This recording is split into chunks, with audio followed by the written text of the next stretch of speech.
Hello friends, അപ്പം പുതിയൊരു വീഡിയോയിലേക്ക് എല്ലാവരും ഞാൻ സ്വാഗതം ചെയ്യുകയാണ്. അപ്പോൾ ഇന്ന് ഞാൻ എക്സലിൽ നമുക്ക് എങ്ങനെ സിമ്പിളായിട്ട് ഫോർമുലകൾ യൂസ് ചെയ്യാം, നമ്മളെ റിയൽ ലൈഫ് തന്നെ യൂസേജുള്ള ചില ഫോർമുലകൾ. എക്സൽ എന്ന് പറഞ്ഞാൽ അറിയാമല്ലോ, വളരെ വലിയൊരു സോഫ്റ്റ്വെയറാണ്. അതായത് നമുക്ക് ഒരുപാട് പോസിബിലിറ്റീസ് നമുക്ക് എക്സലിനെ കൊണ്ട് ചെയ്യാൻ പറ്റും.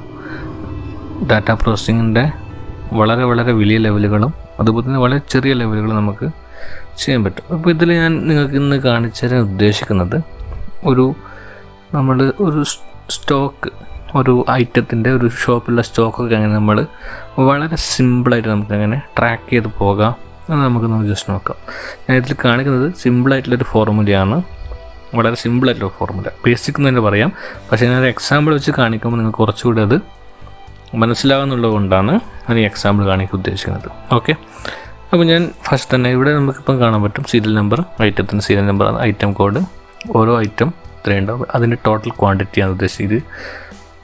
അപ്പം ഇതിൻ്റെ അകത്ത് ഐറ്റം കോഡ് ഇവിടെയുണ്ട്, ടോട്ടൽ ക്വാണ്ടിറ്റി ഇവിടെയുണ്ട്, ഈ സാധനം എത്രത്തോളം ക്വാണ്ടിറ്റി നമ്മൾ ടോട്ടലായിട്ട് എത്ര ഉണ്ടെന്നുള്ളതാണ്. പിന്നെ ഔട്ട് ഇൻ എന്നുള്ളത്, ഇന്ന് പറഞ്ഞാൽ നമ്മുടെ കയ്യിൽ ബാക്കി എത്ര ഉണ്ടാവും എന്നുള്ളതും, ഔട്ട് എന്ന് പറയുന്നത് നമ്മൾ ഓരോ ദിവസവും അത് അപ്ഡേറ്റ് ആയിക്കൊണ്ടിരിക്കുകയാണ്. ആ രീതിയിൽ നമ്മൾ ചിന്തിച്ചാൽ മതി. ഓക്കെ, അപ്പം നമ്മൾ ഇന്നൊരു ദിവസം വൈകുന്നേരം നമ്മൾ ബാലൻസ് ചെയ്യാൻ നോക്കുക, അല്ലെങ്കിൽ എത്ര സ്റ്റോക്ക് ഉണ്ട് നമ്മൾ ചെക്ക് ചെയ്യാൻ വേണ്ടിയിട്ട്, നമ്മളതിൽ ബാലൻസ് എത്രയുണ്ട് നോക്കാൻ വേണ്ടിയിട്ടുള്ളൊരു ഓപ്ഷനാണിത്. ഓക്കെ, വളരെ സിമ്പിളായിട്ട്. അപ്പം നമ്മൾ ഇതിൻ്റെ അകത്ത് ഔട്ട് എന്ന് പറഞ്ഞാൽ നമ്മൾ ഒരു ദിവസം എത്ര സാധനം വിറ്റുപോയി അല്ലെങ്കിൽ എത്ര സാധനം ഉപയോഗിച്ചു. നിങ്ങളിത് പല സ്ഥലത്തും നമുക്ക് യൂസ് ചെയ്യാം, ഒരു ഷോപ്പ് തന്നെ ഇല്ല. നമ്മൾ ക്വാണ്ടിറ്റി അല്ലെങ്കിൽ സ്റ്റോക്ക് നമ്മൾ ചെക്ക് ചെയ്യുന്ന രീതിയിൽ, അല്ലെങ്കിൽ നിങ്ങളുടെ ഏതെങ്കിലും രീതിയിൽ നിങ്ങൾക്കത് യൂസ് ചെയ്യാം, എങ്ങനെ വേണമെങ്കിലും. ഓക്കെ, അപ്പോൾ ഞാൻ ഇതിപ്പോൾ ഒരു 100 എണ്ണം ഇവിടെ ഇത് പോയി, അതുപോലെ തന്നെ ഒരു 19 ഇനി നമ്പർ ഞാനത് എക്സാമ്പിൾ ചെയ്യുകയാണ്, 500 എന്നൊക്കെ കൊടുത്തു. ഓക്കെ, ഇനി നമുക്ക് ഇവിടെ ഇന്നുള്ളത്, അപ്പോൾ ഇനി ബാക്കിയുള്ളത് നമുക്ക് ഇവിടെ കണ്ടെത്തണം. അതായത് ഇതിൻ്റെ 100 കുറച്ചിട്ടൊരു വാല്യൂ ആണ്. പക്ഷേങ്കിൽ ഇത് നമ്മൾ ഒരുപാട്, ഇതിപ്പോൾ 2 അല്ലെങ്കിൽ ഒരു 3 എൻട്രി ഒക്കെയാണ് നമുക്കിത് മൈനസ് ചെയ്ത് ഇവിടെ ഇടണമെന്ന് വിചാരിക്കും. പക്ഷേ ഇത് സിമ്പിളായിട്ട് എല്ലാ ദിവസവും നമുക്ക് എത്ര എളുപ്പത്തിൽ കിട്ടാൻ നോക്കാം. അപ്പോൾ എക്സലിൽ ഫോർമുല ആക്ടിവേഷൻ ചെയ്യാൻ വേണ്ടിയിട്ട് ഈക്വൽ ടു സൈൻ അടിക്കുന്നു. ഈക്വൽ ടു, അതായത് ഫോർമുല നമ്മൾ യൂസ് ചെയ്യാൻ പോകാമെന്ന്. പിന്നെ അതിൻ്റെ ഡീറ്റെയിൽസിലേക്ക് ഞാൻ പോകുന്നില്ല, നിങ്ങൾക്ക് അറിയാൻ ഞാൻ പ്രതീക്ഷിക്കുന്നില്ലെങ്കിൽ ഞാൻ അതിന് വേണ്ടിയിട്ട് പിന്നീട് ഒരു വീഡിയോ ചെയ്യാൻ അങ്ങനെ ഫോർമുല യൂസ് ചെയ്യാൻ നിൽക്കുന്നത്. ഇത് ഈക്വൽ ടു നമ്മൾ അടിച്ച ശേഷം നമുക്കിവിടെ ഔട്ട്പുട്ട് റിസൾട്ട് കിട്ടാൻ മതി. ഇതിൻ്റെ എത്ര ബാക്കിയുണ്ടെന്ന് ചെക്ക് ചെയ്യാൻ പോവുകയാണ്. അപ്പം ഈക്വൽ ടു ഈ total value this one minus ഇന്നത്തെ ഔട്ട്, ഇത് അത്രേ വേണ്ടുള്ളൂ. എൻ്ററൊക്കെ പ്രസ് ചെയ്ത് കഴിഞ്ഞാൽ അവൻ്റെ ടോട്ടൽ കിട്ടും. അപ്പോൾ ഇതുപോലെ തന്നെ നമ്മളെല്ലാ കോളത്തിലും നമ്മളെല്ലാ ഐറ്റത്തിൻ്റെയും ഡീറ്റെയിൽസ് അടിച്ചു പോയെന്ന് വിചാരിക്കുക. അപ്പോൾ അങ്ങനെയൊക്കെ അടിച്ചു ഒരുപാട് ഐറ്റംസ് നമ്മൾ സെയിൽ ചെയ്യുന്നില്ലെങ്കിൽ അതിൻ്റെ അകത്തൊരു ഡിഫറൻസ് ആണ്. എല്ലാ കോളത്തിലും പോയി നമ്മളങ്ങനെ ചെയ്യേണ്ട ആവശ്യമില്ല. അപ്പോൾ ഇവിടെ ചെയ്യേണ്ടതെന്ന് വെച്ച് കഴിഞ്ഞാൽ നമ്മൾ ഒന്നിൽ നമുക്ക് ഫോർമുല കിട്ടി, ഇതാണ് equal to C2 minus D2 എന്ന് പറഞ്ഞാൽ C2 എന്ന് ഇതാണ് D2. അതിൻ്റെ ഡീറ്റെയിൽസിലേക്ക് ഞാൻ പോകുന്നില്ല.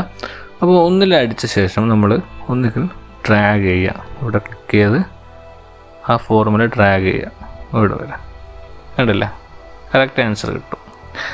അതുപോലെ തന്നെ അപ്പം ഇതൊരു ദിവസം ചെയ്തു. അപ്പം നമുക്ക് മൊത്തം ഞാനിപ്പോൾ ഓൾമോസ്റ്റ് എത്ര തവണ 558 ഐറ്റംസ് നമ്മൾ ഡീറ്റെയിൽസ് കൊടുത്തിട്ടുണ്ട്. അപ്പം അതിലേക്ക് ഞാൻ ഡ്രാഗ്, കൺട്രോൾ D അടിച്ചാൽ അത് സെലക്ട് ചെയ്യുക, കൺട്രോൾ D അടിച്ചാൽ മുഴുവനിലേക്കും ഡ്രാഗ് ആവും. അപ്പം ഇതിനകത്ത് നിങ്ങൾ കാണുന്നില്ലേ 901 ഇവിടെ ഉണ്ട്, 901 ഉണ്ട്, കാരണം ഇവിടെ വാല്യൂ ഒന്നും ഇല്ല. അപ്പം നമ്മൾ ഇതിലേക്കൊരു വാല്യൂ 1 എന്ന് കൊടുത്തു കഴിഞ്ഞാൽ 900 വരും. അതിന് എൻട്രി ചെയ്യുന്നതനുസരിച്ച് നമുക്ക് കിട്ടിക്കൊണ്ടിരിക്കും. അപ്പോൾ ഫോർമുല നമ്മളിവിടെ യൂസ് ചെയ്തിരിക്കുന്നത് ഏതിൽ പോയി എൻട്രി ചെയ്താലും അതിൻ്റെ ഇൻ നമുക്കിവിടെ കിട്ടും, എത്രത്തോളം ഉണ്ട് എന്നുള്ളത്, ഐറ്റംസ് ബാക്കിയുള്ളത്. അപ്പോൾ നമ്മളിത് 0 ആകുന്ന സമയത്ത്, അല്ലെങ്കിൽ ഏകദേശം നമുക്ക് അഴിയാനായെന്ന് കാണുമ്പോൾ, അല്ലെങ്കിൽ കഴിയാനായെന്ന് കാണാൻ നമുക്ക് പുതിയ സ്റ്റോക്ക് എടുക്കാമില്ല, അതിൻ്റെ ഒരു അപ്ഡേഷൻ കിട്ടും. ആ രീതിയിൽ ഏത് രീതിയിൽ നിങ്ങൾക്ക് യൂസ് ചെയ്യാൻ, ഞാൻ സ്റ്റോർ റിലേറ്റഡ് പറയുന്നതേ ഉള്ളൂ. അപ്പം ഇതിലിപ്പം 2090 കിട്ടുന്ന ഇത് 3 എണ്ണം മാത്രമേ ബാക്കിയുള്ളൂ. അപ്പോൾ നിങ്ങൾക്ക് അതിനുള്ളൊരു ഐഡിയ കിട്ടി. ഓക്കെ, അപ്പം ഇതിനകത്ത് ഞാൻ വേറൊരു ചെറിയൊരു സംഗതി കൂടി കാണിച്ചു തരാം. നമുക്കിതിപ്പം കുറച്ച് താഴോട്ട് പോകുന്ന സമയത്ത് മുകളിലുള്ള ഡീറ്റെയിൽസ് കാണുന്നില്ല, ഹെഡർ നമുക്കവിടെ ഡിസ്പ്ലേ ആവുന്നില്ല. അപ്പം നമ്മൾ വ്യൂവിൽ പോയിട്ട് ഫ്രീസ് പാൻസ് എന്ന് പറഞ്ഞൊരു ഓപ്ഷൻ ഉണ്ട്. അതിൻ്റെ അകത്ത് ഫ്രീസ് ചെയ്യുക. ഏതാണ് നമുക്ക് ഫ്രീസ് ചെയ്യാം? ടോപ്പ് റോ ഫ്രീസ് കൊടുത്തു കഴിഞ്ഞാൽ നമ്മൾ താഴത്തേക്ക് പോകുന്നതനുസരിച്ചിട്ടും ടോപ്പ് റോ ഹെഡർ നമുക്കവിടെ എപ്പോഴും കാണും.